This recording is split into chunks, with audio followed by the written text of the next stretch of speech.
আসসালামু আলাইকুম সম্মানিত ভিউয়ার্স। আজকে আমি আপনাদের মাঝে তুলে ধরবো আসলে কম টাকায় কীভাবে 500 কোয়েল পাখির খাঁচা তৈরি করা যায়। আসলে অনেক দিন যাবৎ ভাবতেছি আমিও কোয়েল পাখি পালবো, তো অনেক দিন এর আশা আজকে আলহামদুলিল্লাহ পূরণ হতে যাচ্ছে। তো আজকে আমি A to Z আপনাদেরকে শুরু থেকে কীভাবে শেষ পর্যন্ত কোয়েল পাখির খাঁচা তৈরি করতে মানে কী কী লাগে, কীভাবে তৈরি করতে হয়, তো সব আপনাদের মাঝে তুলে ধরবো। আশা করি সবাই শেষ পর্যন্ত পাশে থাকবেন। তো আমি প্রথমে এই যে বাটামের যে কানিগুলো ওগুলা সাইজ করে নিচ্ছি, তারপরে যে মাপ দিয়ে নিচ্ছি, কাটা শেষ। তো কাটার পরে ওই যে এখানে আমি মাপ দিয়ে লোহা কেটে নিচ্ছি। তো অনেকে আসলে বুঝতে অসুবিধা হতে পারে, আসলে আমার ক্যামেরাটা মানে স্ট্যান্ডের উপর রেখে করা, তো আসলে ক্যামেরাম্যান নেই, তারপরে মানে ফার্স্টে অত তেমন অভিজ্ঞতাও নেই। তো আশা করি যারা নতুন কোয়েল পাখি পালনের উদ্যোগ নিয়েছেন, তো আসলে আশা করি তাদের ভিডিওটি উপকারে আসবে।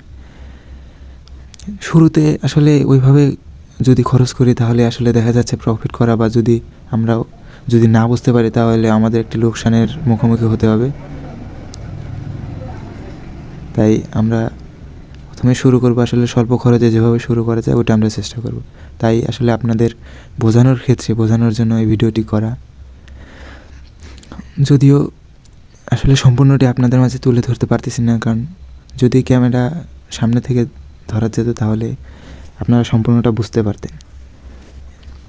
তো আশা করি যেটুকুই ভিডিও করেছি আপনাদের উপকারে আসবে। আর আরেকটি কথা বলতে ভুলেই গেছিলাম ভিউয়ার্স, আসলে আমার চ্যানেলে যারা নতুন তারা যদি ভিডিওটি ভালো লাগে তাহলে এখনই সাবস্ক্রাইব করে বেল আইকনটি বাজিয়ে রাখুন, তো নতুন ভিডিও সবার আগে পেয়ে যাবেন। তো আসলে শখের বিষয়, এই পশু পাখি আসলে পালন করা সবারই শখ, যদিও তেমন প্রফিট আসলে করা যায় না। যদি বড় করে করা যায় তাহলে হয়তো দেখা যাচ্ছে আপনার কিছু প্রফিট করা যায়। তো অনেকে চাকরি বাকরি ছেড়ে দিয়ে খামার করতে উদ্যোগী হন। আসলে যদি বড় পরিসরে করা যায় তাহলে দেখা যাচ্ছে চাকরি বাকরি থেকে বেটার আপনার কৃষিকাজে। যদি অনেকে দেখা যাচ্ছে যে পড়াশোনার পাশাপাশি বা ছোটোখাটো চাকরির পাশাপাশি পশু পাখি পালন করে। তো ভাই একটা কথা বলবো, আসলে ছোট থেকে বড় হতে হয়, একদিনে তো আর সব কিছু করা সম্ভব হয় না। তো যারা খামারি হতে ইচ্ছুক ভাই, দেরি না করে ছোট পরিসরে শুরু করুন, সবার জন্য দোয়া থাকবে। আর সব ভাই বোনেরা আমার জন্য দোয়া করবেন যেন ইনশাল্লাহ সব স্বপ্নগুলো পূরণ হয়। তো ভাই সম্পূর্ণ ভিডিওটি দিতে পারলাম না আসলে বাড়িতে, তো ভালো থাকবেন। আসসালামু আলাইকুম।